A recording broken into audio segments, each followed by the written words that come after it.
All right, episode 7. Going out isn't just going out. One of the first fears people have after paralyzation isn't medical, it's social. Am I ever going to be able to go out again? Am I going to be stuck at home while everyone else lives their life? And if I do go out, what happens if something goes wrong? The fears that nobody says out loud. There are thoughts people don't like to admit. What if I lose my bladder? Oh my god, what if I lose my bowels?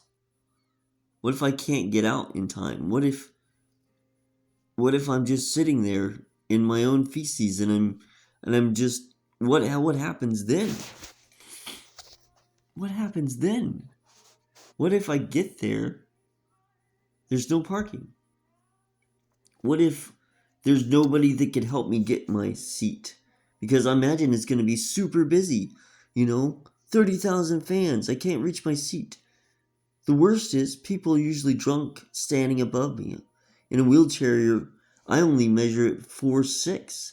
So people are standing above me, and if they're drunk, they're going to step all over me. Nobody ever sees me down there. When you're in a wheelchair, you're not at eye level. You're 4 and 4.5 feet tall, or 4'6". Crowds don't always know that you're there. That creates anxiety before you ever leave the house. Knowing it's possible doesn't kill the fear. Here's the tricky part. You know other people do it. You've seen them. You've heard stories. You've seen YouTube videos. You know it's possible. But knowing something is possible and feeling safe doing it are two different things. So most people hesitate.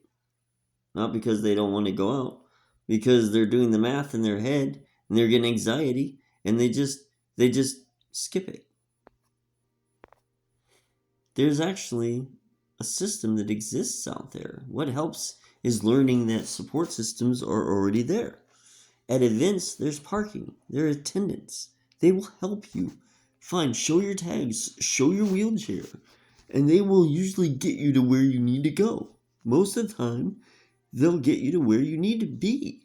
You don't have to fight a whole crowd alone. When it works, it really works. So one time back in the day, in 2011, I was in my wheelchair and I was going to college, and one of the things that they had for incentives of going to college was a Royals game in Kansas City, Missouri. And they got me on a bus and took me out there, and they had seating designs for wheelchairs. And it was really cool. It was only 2 rows from the field, and it had a spot right next to them, so a caretaker or a family member or someone, your friend, could just sit there with you. It was a perk, and not a perk, because it was limited. But because it existed at all, it worked. It felt normal. Change happens when people see the problem. I went to this club near my house last year. And at first, access was rough. Then, within a couple days and a couple visits, they put in a ramp. Then they started adding more. They started adding a rubber ramp, a rubber mat to the ramp so I could get up and do it myself. They wanted it to work. And then one night I got stuck.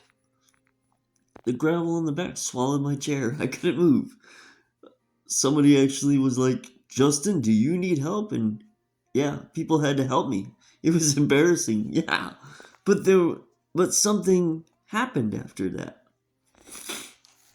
Over time, the club owners, they started laying down rugs, a lot of them, so wheelchairs wouldn't sink back there in the gravel, so caretakers could help push more easily. So you, as a person, independent wheelchair user, you could do it. Not just for me though, for anyone. That didn't happen because of regulations. It happened because people noticed. this episode isn't about pretending fear doesn't exist. It does. But it's also about understanding that fear isn't the end of the story. There are ways to go out. There are people who are willing to help. They will help. There are places that will adapt once the problem is visible. It's amazing what able-bodied people can do when they slow down, look, and care enough to fix what's actually in the way.